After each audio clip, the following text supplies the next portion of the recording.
Salut à toutes et à tous les amis, j'espère que vous avez passé un bon week-end. C'est parti pour une nouvelle semaine sur Foot Mercato. Comme d'hab, on démarre ce tour de la presse sportive en France avec le match de clôture de la 24e journée de Ligue 1 qui opposait hier le RC Lens à l'Olympique Lyonnais. Et bien les hommes de Francaise ont donné une leçon aux Gaunes, victoire nette et sans bavure 3-0 comme le placard de la Voix des Sports ce lundi matin. Avec cette victoire, les 100 confirment qu'il faudra compter sur eux pour la course à l'Europe.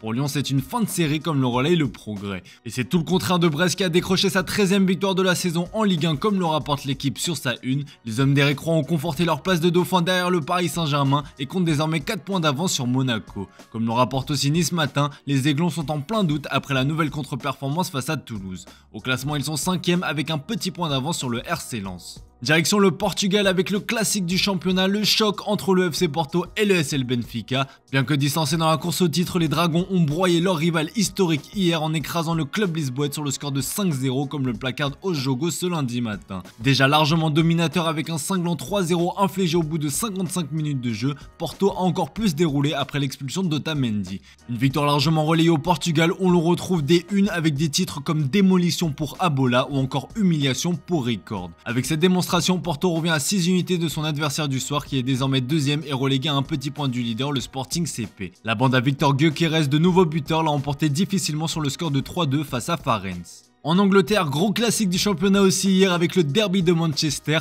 un match très attendu bien que les deux clubs ne boxent aujourd'hui plus vraiment dans la même catégorie, mais l'avant-match a été pimenté avec des déclarations des deux côtés, et bien le match a tenu toutes ses promesses, et Pep Guardiola peut remercier Phil Foden, auteur d'un magnifique doublé. L'entraîneur l'a encensé comme rarement, le qualifiant tout simplement de meilleur joueur de la Premier League. C'est le facteur feel good de City, lance le Manchester Evening News, le tout dans le jeu de mots. L'Anglais a livré une véritable masterclass avec un bijou sur le but de l'égalisation en réponse au coup de canon de Marcus Rashford, celui qu'on surnomme désormais le sniper étant une de tous les tabloïds anglais, à l'instar du Daily Mirror ou encore du Daily Express qui parle d'un tireur aiguisé. Le Daily Mail préfère de son côté ironiser sur l'incroyable loupé d'Erling Haaland devant les cages, bien qu'il a inscrit le 3e but de la victoire des Sky Blues. Au classement, Manchester City revient à un petit point de Liverpool avant son déplacement à Anfield la semaine prochaine. Un choc à ne manquer sous aucun prétexte. On file en Italie avec là aussi un choc au sommet entre la Juventus et Naples. Après une victoire écrasante face à Sassuolo en début de semaine, le club partenopéi confirme sa bonne forme du moment en battant la vieille dame sur le score de 2-1 grâce à un grand Kvaratskhelia. Non madame, se moque la Gazzetta dello Sport. Auteur du premier but, le géorgien a été un danger permanent. Chiesa a bien cru offrir le point du nul avant que Raspadori ne marque dans les derniers instants du match. On le retrouve d'ailleurs en une du Corriere dello Sport. Si ce n'était pas encore le cas, la Juve peut dire adieu au titre. Tuttosport de son côté semble déjà avoir abandonné en lâchant un simple dommage sur sa une. Grand bonhomme de la soirée, le géorgien Kvara a vu son père lâcher une bombe sur son avenir dans des propos relayés par le Mundo Deportivo. Ce dernier a apporté une bonne nouvelle aux supporters napolitains. À mon avis, il décidera de continuer à porter le maillot de Naples. C'est dit.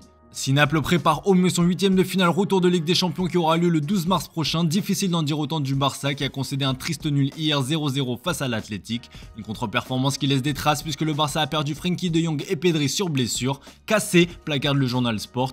Même son cloche en une du Mundo Deportivo qui estime que ce nul est coûteux. A noter que l'Espagnol est sorti en larmes. Xavi s'est montré très inquiet pour ces deux joueurs. Au classement, le Barça laisse passer une belle opportunité de passer deuxième et de revenir un peu sur le Real Madrid, accroché par Valence après une fin de match hallucinante. D'ailleurs, chez le leader madrilène, on ne décolère pas. Le journal AS relaye la clameur de Madrid dans ses pages intérieures et la grave accusation contre le Barça. La question de l'arbitrage était déjà un sujet particulièrement sensible et ce qui s'est passé à Mestalla n'a fait qu'accentuer tout ça. Au sein du club madrilène, on considère que les déclarations de Laporta et de Xavi il y a un mois ont eu un effet direct ces derniers jours. Le Real Madrid était notamment accusé d'être avantagé par les arbitres. Résultat, depuis la Casablanca a perdu 6 points, estime-t-on, au sein du club.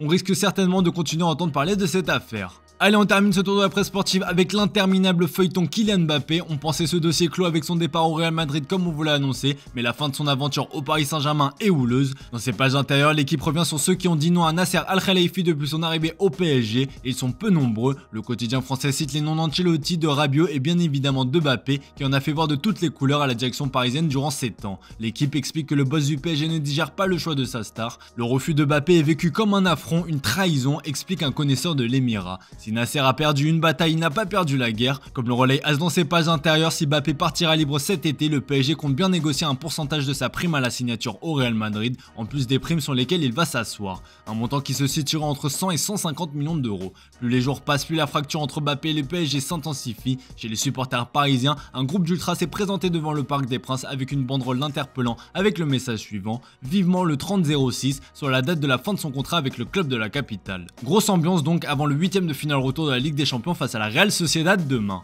Voilà les amis, c'est tout pour ce matin, merci pour votre fidélité, on se retrouve comme d'hab en fin d'après-midi pour le traditionnel JT Foot Mercato.